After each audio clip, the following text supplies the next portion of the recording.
Hello everyone, in today's video we're going to be finishing up our series on airports of Connecticut, and we're going to be concentrating on two different airports today. We're looking at the ones that are the grass strips that I seem to ignore, but that are very, very important anyways, and we're also, of course, going to be taking a look at Bradley International Airport, which is our only airport in Connecticut that has Charlie airspace. So the airport I just took off from, as you probably saw me sneak up into the sky there, this little teeny tiny thing right here is called Good Hill Farm. This is located in western Connecticut. We're actually not too far away from Newtown. Newtown's basically off our left here. This aircraft, by the way, is the Wilga 80. This is a neat little payware plane. The reason I chose to take this one out today, other than the fact, yeah, Polish pride, is the fact that this particular aircraft here is really good at taking off and landing from tiny runways. And this is literally the definition of it. Look at the size of the tires on this thing. We're ready to rock, kind of a thing like that. So there are actually a series of grass runways on this side of Connecticut. I mean, the closest big runway is actually going to be Waterbury, which is actually east of us, and of course there's Danbury off west of us. But there are many, many of these little tiny runways, and the biggest problem I always have with grass runways, for those of you who've never landed on them in the real world, other than it being the bumpiest thing, is trying to find them. You know, how does your brain know that that's a runway and the one to the right of it isn't a runway? You know, that's part of the fun. That's why GPS is so awesome. So this one, of course, like I said a moment ago, this is CT59er, Charlie Tango 59er, and this one's Good Hill Farm. So what we're going to do now is we're going to take this one and we're going to head up to Woodbury, which is a little bit up to the north here, and see if we can find it. And right up there off our nose there is Charlie Tango 59er. This is going to be up at Roxbury. It's going to be different. This is a different place, a little bit north of where we were just a few minutes ago. Notice it's the same general problem and trend as that we saw in the earlier one, and that's the fact that it's very, very challenging to actually locate these places. Now, even when you are able to identify them, the challenge becomes, okay, now how do I get this thing on the ground safely, number one? And then number two, did I land on the guy's lawn or did I land on the guy's runway? You know, it's kind of an interesting little problem that people would typically run into with landing on these kind of grass strips. This particular runway, of course, is located in western Connecticut. We're just outside of Roxbury, which is basically just a little west of us. So Watertown is a little bit east of us. And it, again, is following that general theme of these kind of small grass runways. Now, the reason you don't see a lot of tarmac runways in this part of Connecticut, as you can tell by the terrain, is that it is very, very mountainous. And I'm not talking like rocky mountainous. I'm just talking mountainous. It gets a little bumpy, sort of a thing like that, trying to land these planes here. Now, the Wilga, of course, for those of you who have not tried landing this one, it's a bit of a trip, because when you cut the throttle, the airplane stops flying, which, I don't know, it's a good thing and a bad thing. So watch, I'll cut the throttle and watch the plane just goes, and just stops flying. Honk. And now we're down for our next one. So our next journey is going to take us a little bit further up north. Make sure you go ahead and set your piece there. I forgot to set the tail wheel lock. Shame on me. Shame on me. But we're going to go ahead and head up north a little bit to the town of Morris. All right, so now we are at the airport CT01. This is Wheelan Farms. It's just north of Bethlehem. And as you probably could tell, and you can tell already with all these grass strips, is just how tiny these things really are. Which is one of those things that is just, you gotta love this kind of thing. But the actual grass strip itself is this part. It was not the part that we just flew over a leg ago. That was actually his field. There we go. Go ahead and give it full power. And then we jump right back into the air. I love that. So this, of course, we're just south of Bantam Lake, which is a very, very nice place. They have a really, really good cheese manufacturer up this way, if you want to call it manufacturing cheese. You also have some interesting distilleries for those of you inclined. There's also kind of a neat little place where you can get yourself some kind of homemade gourmet chocolate up this way as well. This is definitely the quieter, more countryside of Connecticut than a lot of what you've probably seen in this series already. So our next stop is going to be a little bit further north. The next airport we're going to be taking a look at is Charlie Tango 24. This is North Canaan Aviation Facilities Incorporated. So this one's actually pretty cool. We're located in the quiet corner of Connecticut, and if you look off the north, that is the biggest mountain in Connecticut. That is Bear Mountain. Let's actually take a look at it real quickly there, right off that side. So we are way, way, way up in the northwest section of Connecticut. And this is the only little piece of stuff they're declaring to be usable for airplanes. Now, what's so fascinating here is you can actually see the runway pretty clearly and sort of where the hangar facilities are, is they do a bunch of different stuff for different types of aviation out here on this side of the state. Now, of course, I've never landed on this one in the real world on account of the fact that I generally don't land on grass, especially when it's not your airplane. This airplane, of course, makes it very easy to land on grass because with tires that big, you could probably land on those trees without doing any damage to you. So again, we're sitting here way, way, way here, and you can see by the size of the mountains on both sides of me just how much different the terrain is compared to when we're on the coastland or even kind of in the central part of the state. I really like this airport because it's literally about as far as you can go. But one of the cool things is for those of you who like to do helicopter work, it is awesome to take off from this airport and actually make your way all the way down and up all these really, really cool mountains. It's a very nice set of lakes called the Washington Lakes, the Wanshi Lake, sorry, off to my west here that are actually really cool for kind of boating. You've got some really, really tall mountains. Church Hill is just southwest, for example. Rattlesnake Hill is over there on our right. And you can absorb, a lot of the kind of pretty countryside, especially in the fall when this entire place basically turns into one giant thing of pretty leaves. It's absolutely wild to check out.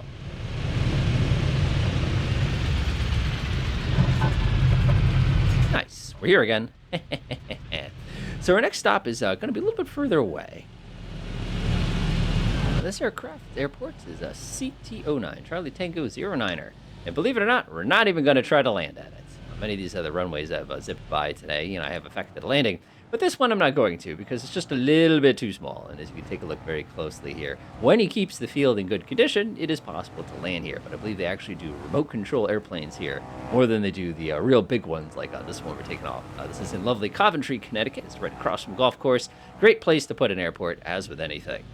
So that one's another really cool one. I like that one, especially for the lightweight aircraft where I'm trying to do something where I just like a CH-701 or something, or even a helicopter. It's a neat little spot. And we're also up in the kind of east central mountains of Connecticut here. So now we have brought ourselves to our final one, and that is going to be kind of the big papa of all the airports in Connecticut, and that's going to be Bradley International. The Bradley International Airport is a neat one because it's our only international airport in Connecticut.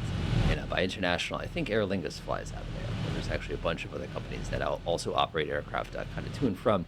The airport itself had some kind of really, really neat history. If you want to go all the way, way back, it was actually a training field in World War II.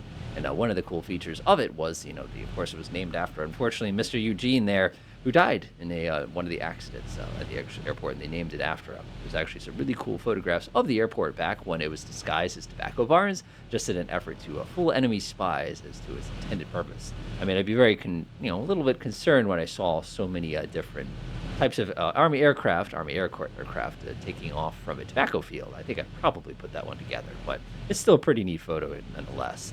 Now, you're probably saying, now, why are we at such low altitude? Aren't we supposed to be, getting this airport set up? Well, I happen to know that the easiest way to get there is to just take Route 20, and you're going to take exit 4.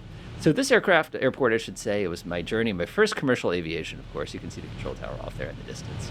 And that's when we flew down to Maryland to actually visit my grandparents, which was many years ago kind of thing.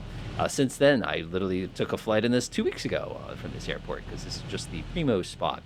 One of the great things about this airport is because it isn't a Boston, you don't have to deal with the absolute chaos of big airports. Instead, what you have to deal with is, trying to find a place to park. That's one of those common themes that anybody who's ever taken commercial knows all about, kind of a thing like that. So the fun thing, too, is that when you come to this airport, please don't take that road. It's Hamilton Road. It's not the correct road. These trees, by the way, are tall, but they're not quite this bushy. All right, we'll go ahead and pop over there. We're going to head to international arrivals in a second here. That's where the big highway kind of merges here. You can take a right over here that takes you over to Route 20. Everybody's just to run you over when you get this one. So one of the new features to the airport, unfortunately, is when they added this rotary, which is actually coming up here in just a second here. Get a little bit sick to your tummy. That's where people get onto it. Right, wait for it. You have to go underneath the bridge. We're not going under the bridge. We're dangerously low as it is. I probably shouldn't be flying this speed anyway, this altitude. But oh wow, what are you going to do? And there's the second bridge. And there's the roundabout. It's actually right off our nose. If you take that one, it takes you to the air cargo and stuff like that. That's where we used to go to the international things. The road was completely worn out. And here it is, Bradley International Airport. Ta-da! Believe it or not, the control tower, there's 2 of them. The real control tower is actually, it is over there on that side. For some reason, they do not model it, which is silly. It's actually right there where I'm looking. We'll go fly by that in a second so you can see it. But this is it. This is our international airport. You have runway 3315. You have 6 and 24. Back in the old days, you also had runway 1 and 19er. But if you look really carefully, you're going to see some big letter X's. And what I'll do here is I'll finish up my turn, and you'll be able to see exactly where it was. And no, that is not a valid runway anymore. You cannot use that one for takeoff or landing.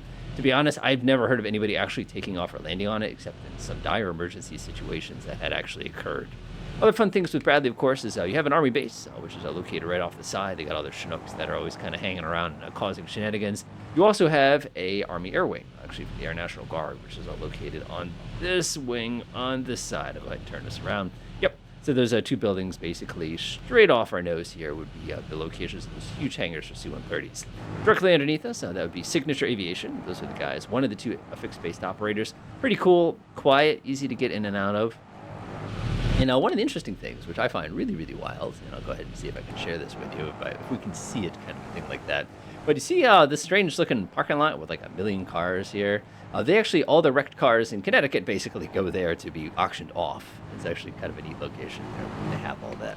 And then if you really want to see something wild while you're here at Bradley International, since I'm playing tour guide, is if you come over here, you have the New England Air Museum. Now, I worked there for 10 years, and it's actually pretty cool because I look over the wing here. I'm like, I don't remember having one of those in the field kind of a thing. And unfortunately, that big gray spot is more airplanes. It doesn't really look like that anymore, but hey, there it is. And directly behind that, of course, if you're curious, is an old airplane graveyard. And they have a bunch of blown up and wrecked airplanes in there. They have the Firefighter Academy, which they have the little burning tower. And again, the air traffic control tower is actually that building right there. It is not the one that we have on the other side. So now that we've completed our series here, hopefully I've encouraged you to come visit Connecticut virtually here. A lot of neat airports, a lot of neat runways to try to land on. We'll, of course, land this thing on the ground because it'd be a little silly.